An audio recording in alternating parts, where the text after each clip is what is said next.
Hey everyone, Brendan Snyder here. How are you? Thank you so much for joining me and welcome to a brand new series called Album Rants and Raves. So I'm going to gather together newish released albums that have come out within the last few weeks or so and just rant and or rave about them, maybe both. It'll kind of depend on the album and what it is. So you'll get a little bit of a take of things I like and don't like and that sort of stuff.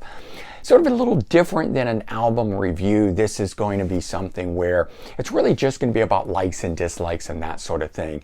Albums that I absolutely love and want to share with you in that regard, meaning a full review, though that will be something done a little differently. But stick around for this. Before we get started, if you're new to my channel and you haven't already hit the subscribe button, please do.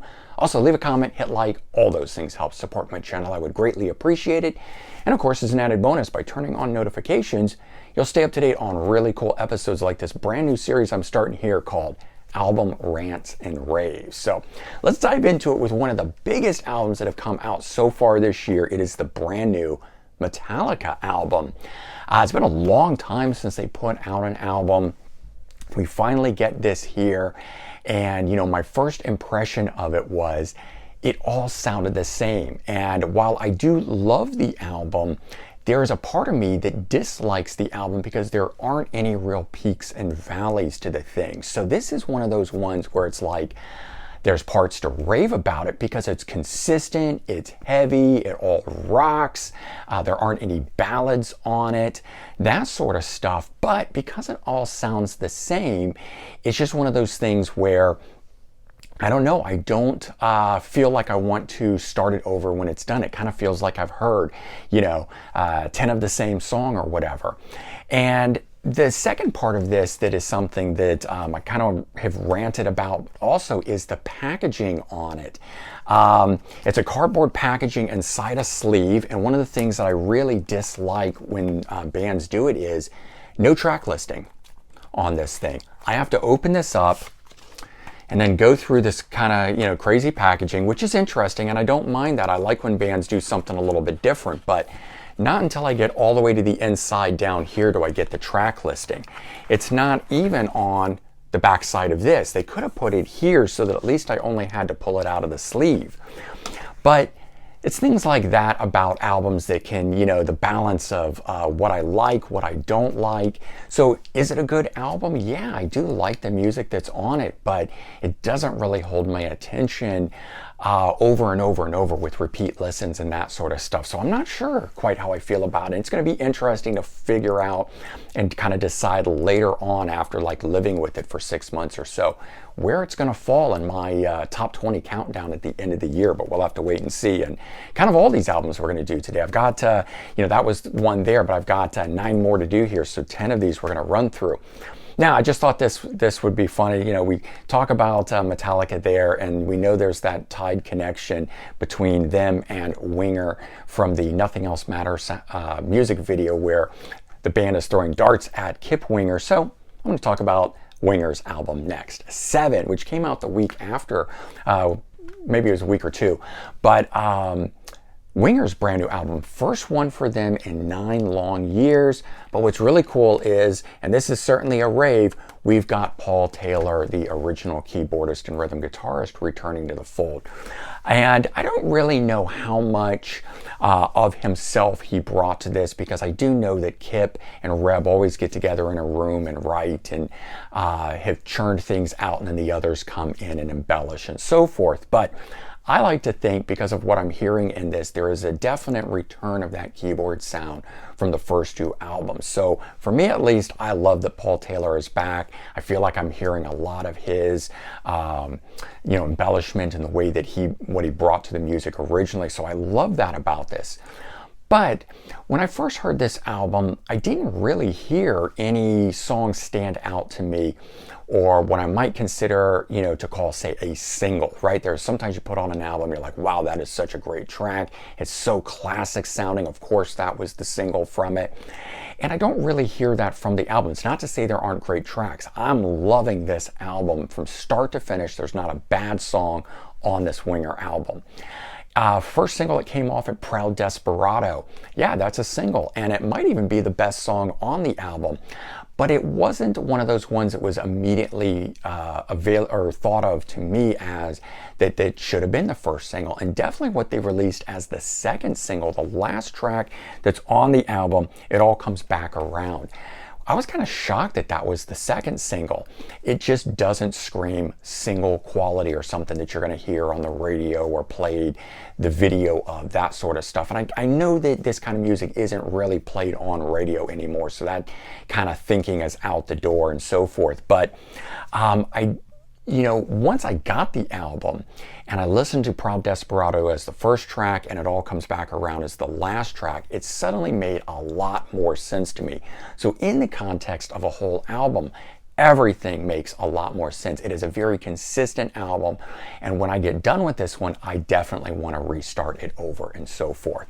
So at least with this, I'm absolutely loving it. I'm raving about this thing here, and maybe the only thing that I don't like is that on the inside of the booklet, there's no pictures. There's only this one small band shot on the back when I would have really liked some bigger shots and so forth. As a person who collects physical media stuff, I like to have things visual to look at, not just lyrics. So hopefully these bands keep that kind of stuff in mind. All right, now one that I've got to rant about, and you might have already heard me talk a bit about this when the album first came out, but it's the brand new LA Guns called Black Diamonds. It just came out a couple weeks back. Each successive album that the band has released, this is the fourth one since the reunion of Phil Lewis and Tracy Guns. The production on all four of those, I think, is subpar, and the songwriting has just been getting less and less and less of quality. I'm not going to say the album is bad. It's good stuff, but it definitely all sounds like throwaway tracks. This album in particular, and what's on this, really just makes me feel like these are the songs that didn't make anything else. And I know that's not the case. They went into the studio, they worked hard on this, and I got to give them kudos for that. They're churning out albums very fast, basically about one every year or so. And a lot of bands like Winger and Metallica who take a really long time.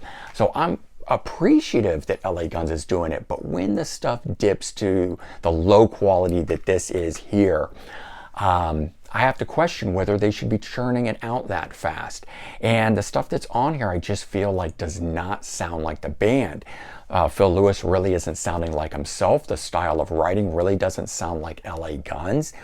And I'm buying this stuff for an LA Guns album. So I'm very, very disappointed with this album that's here. And one thing I will say, I did like the 4 big photographs on the backside and the way that they did this. And unfortunately, that doesn't outweigh the quality of music. But what I don't like is that every one of their reunion albums has the same logo, just done slightly different, and they're not really doing album covers that are representative of the album title and or just something new that makes it stand out. So not only do we not have music that's not standing out, we've got indiscriminate album covers and things of that nature as well.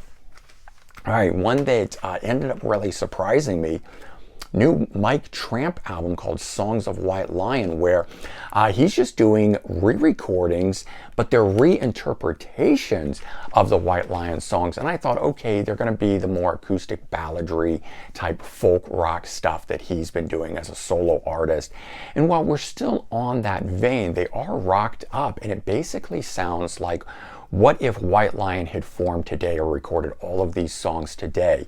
That is what this is. But the guitar player that's on here really blows me away. No, he's not to the level that Vito Bratta is, but man, it sounds really good. So I was surprised. I'm loving this. I'm raving on it. It is so good. In fact, there's nothing about this album here that I don't like. One that I was on the fence about, and I actually started off ranting about it and have turned around completely 360 degrees, and now I'm raving about the brand new Tigers of Pantang Bloodlines. I first popped this on for its first listen and it didn't grab me. And I tried popping it on later and I didn't get more than a couple tracks into it before I wanted to go back to another album that had come out the same week, which incidentally was Winger, and how are you going to compete with that? But after I really thoroughly enjoyed the Winger album and I could give this a proper listen, man, I fell in love with it. And I would say the same thing to all of you guys out there. You know, sometimes maybe you're not able to get into an album when it first comes out because of something else you're listening to. So always go back and check things out. You never know when something's going to click. But this album here really warmed up to it. And all of a sudden, I haven't been able to stop listening to it for like the last 4 or 5 days now. So this album here, I just think Tigers of Pantang are one of those bands that have gotten better and better and better with age, with each album release. And that's why I was so disappointed when I first heard it. But I'm doing a 360 flip on this thing from wanting to rant about it, and I would have been if I had done this video a week ago, to now the fact that I'm raving about it, and I love it. Okay, one that I thought I would absolutely be raving about, and I'm going to have to rant on, is a new Paul Gilbert album called the Dio album. I love Paul Gilbert. I love what he does. I think his guitar playing is exceptional. And the idea of doing an entire album of Dio songs, he even do some cool deep cuts on here as well. But I really wanted to hear Paul Gilbert just shred. It's instrumental. But what he does with the lead guitar work is he really just covers what Dio did vocally on it. So I don't feel like I'm hearing anything really new. It's nice to hear it instrumental, but I'm not hearing any sort of new interpretation or shredding over the top of the album itself. So I wanted to be impressed by this. I wanted to listen to it over and over, and I love guitar instrumental albums, but I've only listened to this a couple times, and I just don't feel like I need to put it back on because I already know the Dio songs so well. So I've kind of got to rant about this one and just say it's not that interesting. I'm kind of bored with it. Maybe my opinion will change later. I kind of hope it does, but that's kind of where I stand on that album for now. All right, the next one is one that I wanted to really rave about, but I'm going to do a little split rant and rave on it. It's the new Black Crowes live album called Shake Your Moneymaker Live. There's just a number of things about it that didn't end up sitting well with me. The first disc of this, it's a 2-disc live album, is the album Shake Your Moneymaker, their debut, played live in its entirety. And the band just seems very tired and uninterested in it. The second disc, which is where they get into doing some covers, some rarities and some hits and stuff like that, that's where it seems like the energy level in the band turns around. So I'm not very interested in the first disc, and yet that's where I thought my love would be, hearing the debut album played in its entirety. And in fact, it's the second disc in here that actually sounds so much better.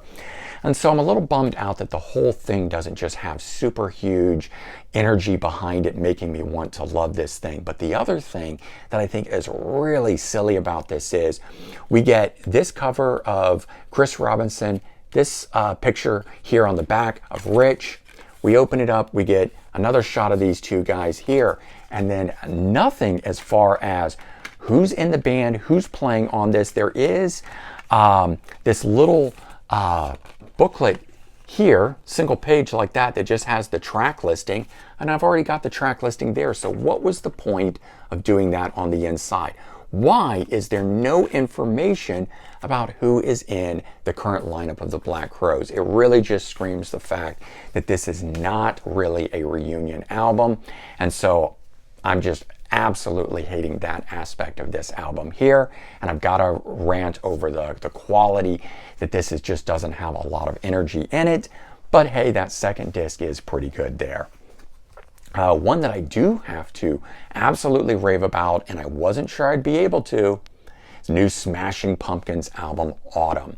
This one here, a triple disc. I thought I would get bored with this thing, not even all the way through the first album, 33 songs. And I have to say, I like each disc individually. Each disc is sequenced in a way that is its own album and sounds great. The first disc doesn't use up all the best tracks, kind of a thing. There are other ones sprinkled through each of the discs, so I love that. I think the stuff is as close as we'll probably get of a return to form style album, taking the band back to the mid-90s kind of a sound. It doesn't quite get us all the way there to that, but we do get some of that in here. We get the rockers, we get the guitar-driven stuff back. They do less of the synthesized, rock sort of stuff that they had done on the previous 80s tinged album, Seer, stuff like that. So I just think all the best things that could have happened achieved right here on this one, and I'm just loving it. So I went into it thinking I was going to absolutely have to rant and not be into this album, and I was just going to be bummed out and all that sort of stuff. And instead, I'm so pleasantly surprised by it. And a couple that just came out this past Friday that I'm absolutely loving. The new Heaven's Edge, Get It Right, glam metal band from late 80s, early 90s, come back together to make a third album, first in 25 years, and I did not expect much, and it's got that great 80s sound. It's got great production to it. Each of the 10 tracks that are on here are really good. It's actually made me more a fan of the band than what I have from the original stuff. And it's very hard to take an original album from the 80s, and I'm not saying they've bettered that, but they've made something that stands up to it, and it's just made me love them even more, and it's kicked off a whole thing that I'm just really enjoying that band and all that they've done, in that time, those 3 albums and so forth. So great album that I can do nothing but rave about. I like the album cover. I like the art for it. I love the way they've done the back on this. Just hands down, a great one there if you're a fan of glam metal. And to the opposite end, if you're a fan of punk, Richie Ramone, short-lived drummer from 83 to 87, Live to Tell album, third solo album from him. And I popped this on and I felt like I was listening to a long-lost Ramones album. So if you're looking for some of that stuff, again, I wasn't expecting much. It's been a long time since he did one. I think since 2016 was the last album that he did. First solo album was 2013. His vocals were kind of rough on some of those. I feel like he's gotten even better as a lead vocalist. So he also sang lead for the Ramones back when he was with them. He wrote with them, stuff like that. So he wasn't just a drummer, making having solo albums from him even better for that reason. And I think that is why this album here sounds like a long-lost Ramones album. So there you go. Some rants, some raves, a little bit of both on some albums. Hopefully you enjoyed that quick run through of 10 albums that recently came out in the last 3 to 4 weeks or so. And maybe makes you decide if you want to go out and pick these up or not. And I'm sure you've got your opinions on them after having had some chance to listen to them as well. Anyway, let me know your thoughts on this video format style and so forth. And if it does well, maybe we'll do some more. All right, everyone, take care. Have a good one, and I'll talk to you soon. Bye-bye.